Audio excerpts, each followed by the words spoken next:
In times of chaos, how do we respond? What do we do when we face darkness, when we're surrounded by uncertainty and anxiety? Well, I'm reminded of the story of Genesis. The creation story of Genesis was written in a time where there were many other people groups, and they all had their own creation story. The creation story here isn't just about science. The creation story is more, much, much more. So we're in a world where this was written and everybody had their gods and everybody had their creation stories. What did make this creation story different than the others? First of all, this creation story begins here in Genesis 1:1. In the beginning, God created the heavens and the earth. It's a profound statement right off the bat, because in the other creation stories, many of which we have access today, the Babylonians, the Assyrians, the Egyptians, and other groups, their creation stories were one of chaos. But then it was a chaos not just that was overcome, but it was out of chaos that the world was formed. There were battles between the gods, or some kind of love spat where one god would kill the other because of jealousy, or that somehow there was some civil war between the gods and one god would murder another god. And all the creation stories of that time had in common this point that the world was created out of chaos. And often the people were created to serve the gods. But this story in Genesis 1:1 begins with the very presence of God. And it is the presence of this God that's going to lead us to something more. As we unfold the story, it's important to note in the very second verse, chapter 1, verse 2, it says, "Now the earth was formless and empty, and darkness was over the surfaces of the deep, and the Spirit of God was hovering over the waters."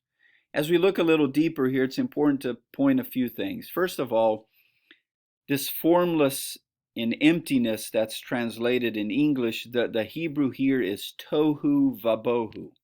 It rhymes as you can hear it. It would be more appropriate something like waste and wild.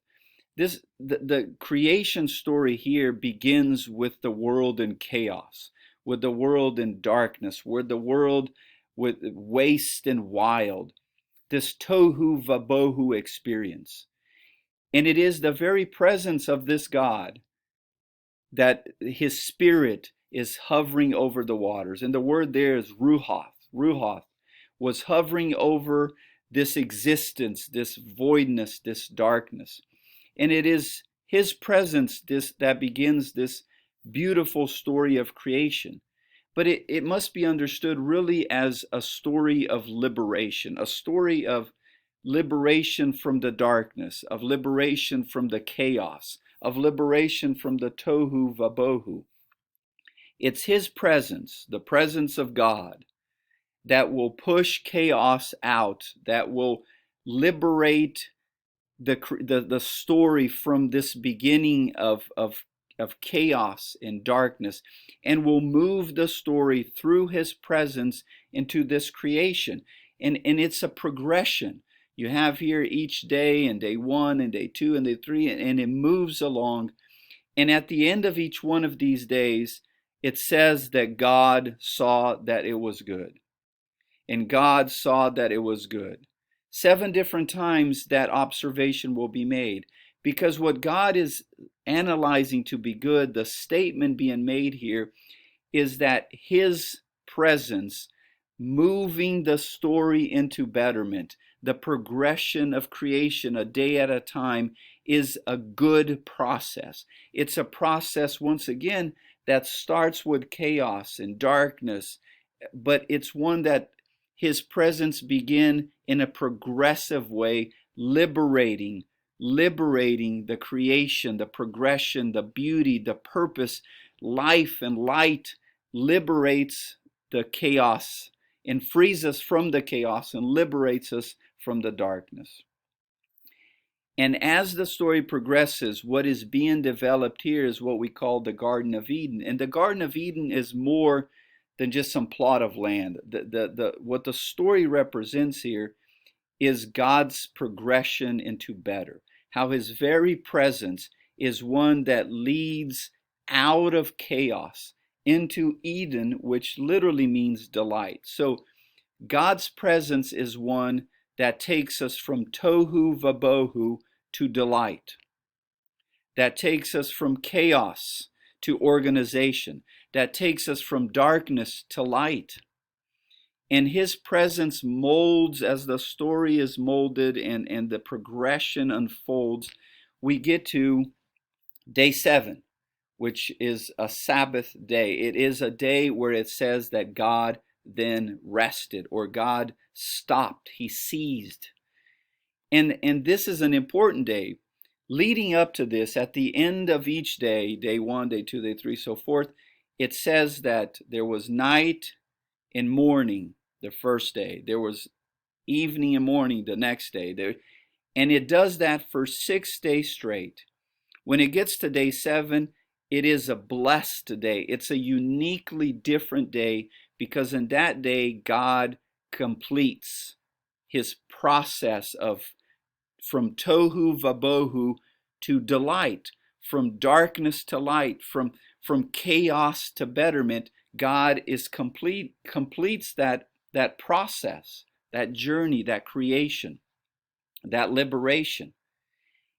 And on day 7, it does not say, as it does all 6 other days, and I don't think this was by accident, all 6 other days it says, and there was evening and morning the next day. On day 7, it doesn't. I think the idea is that the Sabbath, this place of completeness, this place of fullness, this place of liberation, this place where humanity, as the rest of the story shows, is in harmony with self and in harmony with each other and in harmony with creation and in harmony with God. It's a moment, an existence, not just a day, an existence of peace, free from the oppression of tohu vabohu. And it doesn't say evening and morning the 7th day. I think the idea here is that day was to be, or that existence was to be open-ended. There's this anticipation of God's presence has led creation into this process, this journey, to where now humanity will have the opportunity to be at rest, at harmony, at peace, and to live out not day 7th as a day, but to live out the Sabbath as an existence. But as we know the rest of the story, Genesis 3, evil in a crafty way comes and presents to Eve and Adam an alternative. Presents to Eve and Adam this alternate existence, not one of Sabbath, but one where Eve and Adam can be godlike.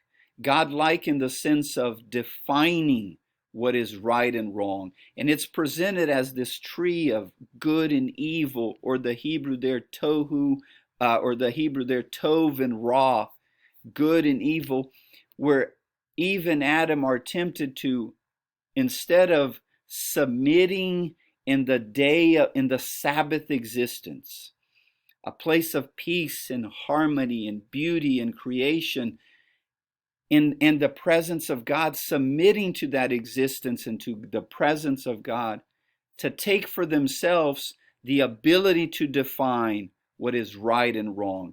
In other words, hashtag whatever makes me happy.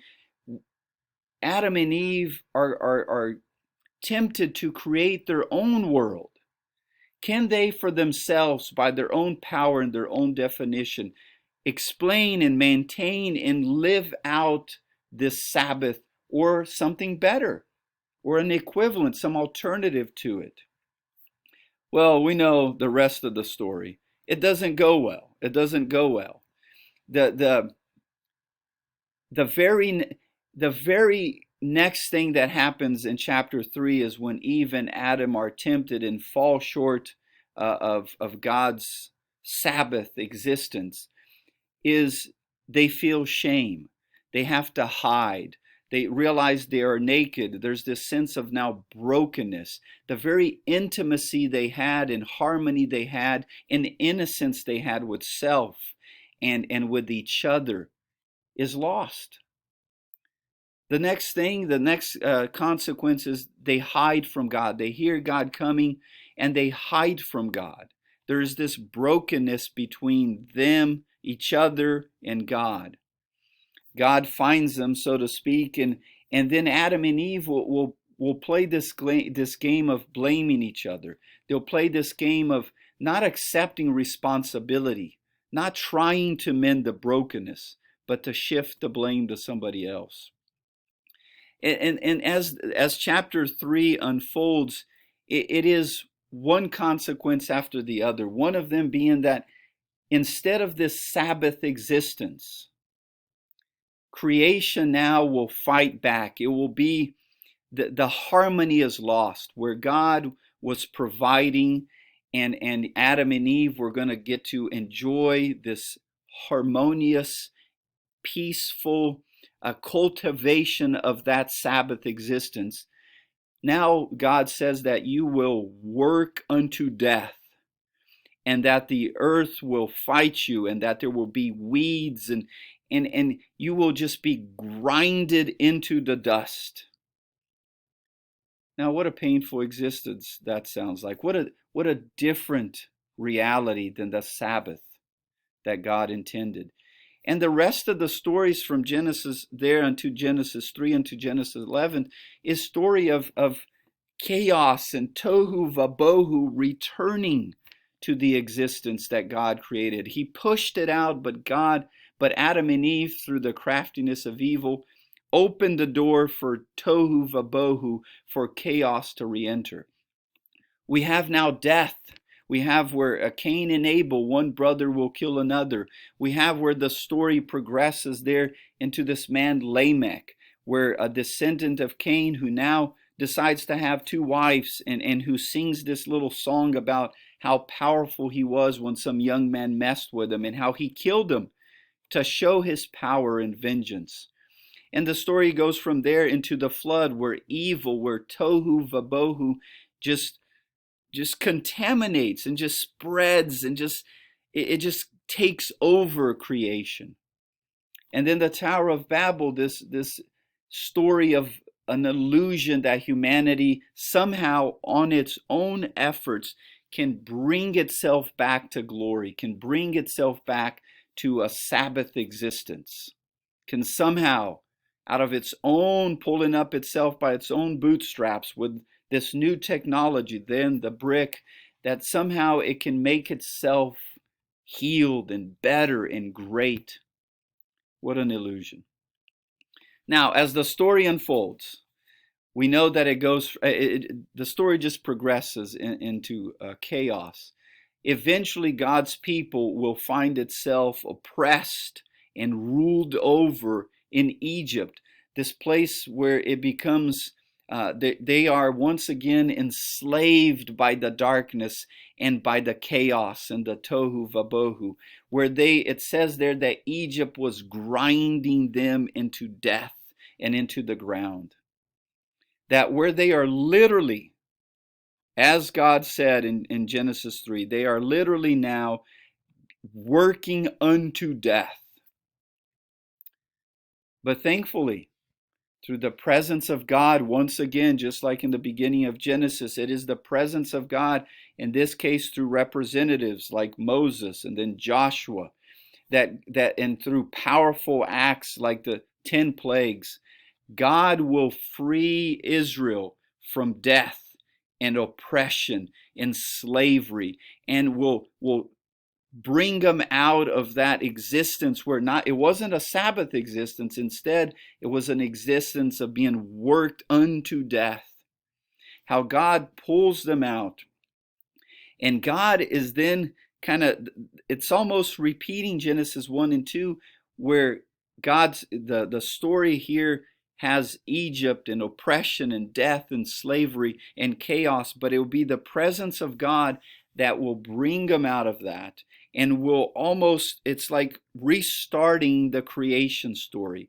God's presence will slowly progress Israel unto Sabbath, or in other words, the promised land. The promised land becomes this this symbol of Sabbath existence once again, where they will then be freed from their enemies, from the chaos. They will be at rest in their own land. Their own Garden of Eden will be restored unto them, as they will then be in harmony with self, with each other, with God. But we know that from the moment of liberation in Egypt unto the promised land, it was a long, painful process. As Israel continued to fight the presence of God, to reject the progression of liberation that God was working towards. And they continued to reach out to hashtag whatever makes me happy and find other gods and idolatry that they thought were the solution for their problems. But we know that God was being present in their life. There at Mount Sinai, this covenant that God is working out with them, and God promises to be their God and be present and continue this progress of betterment and pushing out once again the darkness and the chaos. And there God says, I will be with you, like the tabernacle was to represent the presence of God, or through representatives like Moses and Joshua and then the priests, or through the law. Now, the law was 613 points to it, the 10 Commandments being the foundational part, the heart of the law. And one of those points is what? Keep the Sabbath holy. It's not accidental. Now it is a command to where in Genesis, humanity was being offered a Sabbath existence, a place where darkness was pushed out by the light, where chaos was pushed out by God's organization, where pain and suffering and destruction and empty was all pushed out, and it was an existence of delight, of harmony with self and others, a place of God's fullness and rest and presence, where humanity was to delight in it. Well, we know how that went. But here, as God is moving them once again from chaos, from death, from the working unto death, liberating them from that unto the promised land, God says, I want you to set a day aside. The other 6 days, you're working yourself unto death. You ever feel that way, where you just kind of working, you feel like it's just grinding you, where they were kind of attempting by their own efforts those 6 days of the week to push out the darkness, to push out the chaos, to take control of their life.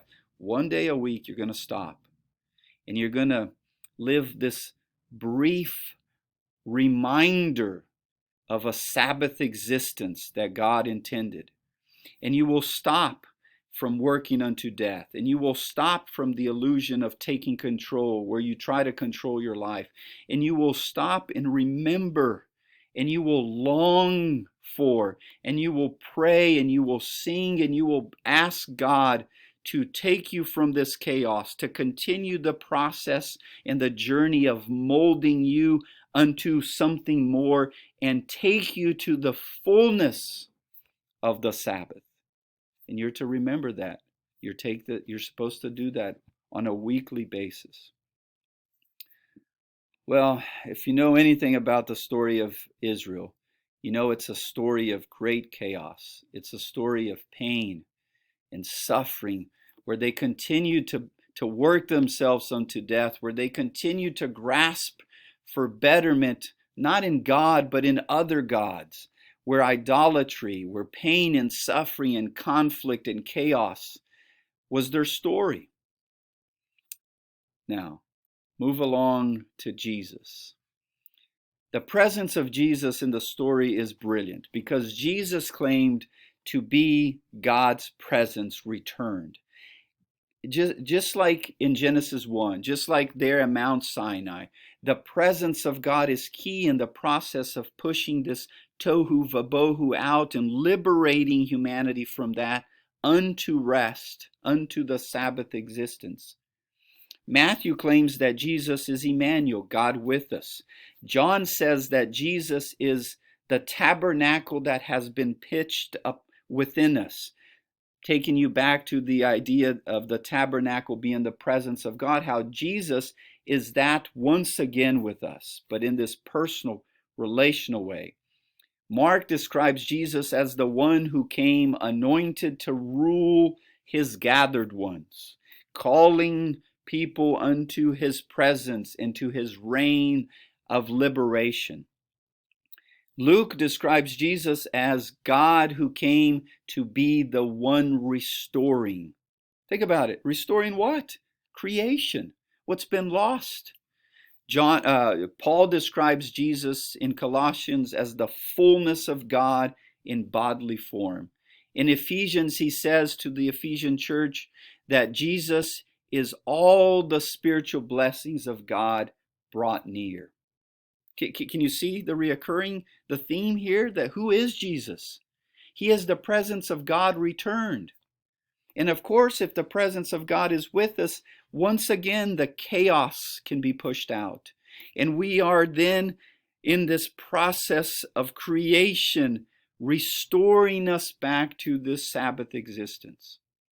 Now, if you know anything about the times of Jesus, what chaos, what darkness, what corruption, what immorality, what political tension. Israel, for the last 700 years leading up to Jesus, had been ruled over by oppressive powers for 600 of those years, being grinded back unto the dust and death and oppression and slavery and chaos. But the presence of God through Jesus claims to come to do more, except if, as the story unfolds, it seems that Jesus is getting grinded unto death, right? The powers that be and the institutions of darkness take over, and they do this shady trial, and they conspire and they plot and they murder Jesus, the one who claimed to be the presence of God. And where I want to pick up in the story here is Jesus has been murdered and killed, and he is in the darkness of the tomb. And where's the disciples? They're locked behind closed doors in complete chaos, overwhelmed by the darkness, just drowning in the anxiety of the uncertainty of the time, where Jesus claimed to be the presence of God that was going to liberate us from the oppression of this world. And instead, he crumbles at the oppression of the kingdoms that were in charge, at the corruption and the religious leaders and the politics in Rome. Can you imagine how overwhelmed the disciples were? How just complete, just surrounded by the darkness. It's in that instant that in John's account, it says this, chapter 20, verse 19 to 20. On the evening of the first day of the week, when the disciples were together with the doors locked for fear of the Jewish leaders, Jesus came to them and stood among them and said, "Peace be with you." Think about this. The impossible is happening. Jesus just shows up. God is present in a moment of great loss, and where hope is gone, and there's death and darkness and chaos surrounding them, and they are afraid and hiding. The impossible happens. Jesus is present, alive, victorious, and he says, "Peace be with you." And he shows them his hands and his sides, and the disciples were overjoyed that they were able to see the presence of God, the lordship of God in a time of great chaos. Now, this next part is just profound and brilliant. Listen to this. Again, Jesus said to them, "Peace be with you. As the Father has sent me, I am sending you." And with that, he breathed on them. Okay. Well, what does that mean? Okay. Why would Jesus breathe upon them. If you go back to Genesis, where it starts out where the world is tohu vabohu, and our English translation says the ruach, or it says the Spirit of God. The word there is ruach. The Spirit of God was hovering over that mess, and it is that presence that begins the process of liberation from chaos unto delight. That word can also be translated breath. I think Jesus is connecting it back to Genesis, through the creation story, to the very beginning. The breath of God is upon you. And then he says, to clarify here, receive the Holy Spirit. God is upon you. God's presence is with you in this time of darkness and chaos, where tohu vabohu is just overwhelming them. Have you ever found yourself in that? Perhaps you find yourself in that right now. Just overwhelmed, scared, feeling constrained by that darkness, that tohu vabohu just spread over your entire life, and you're behind closed doors, trying desperately to hide. Maybe it's your broken relationships, your broken marriage, maybe it's financial, whatever your tohu vabohu is, and it seems impossible that anything could happen. There's God. There's Jesus, victorious. And what is he there to do? To breathe the presence of God upon you. Taking you back to Genesis 1, the promise of Jesus is one of Sabbath existence. Jesus came to be in our hearts through the presence of the Spirit, to be in our relationships, to be in our communities, in our family, in this world.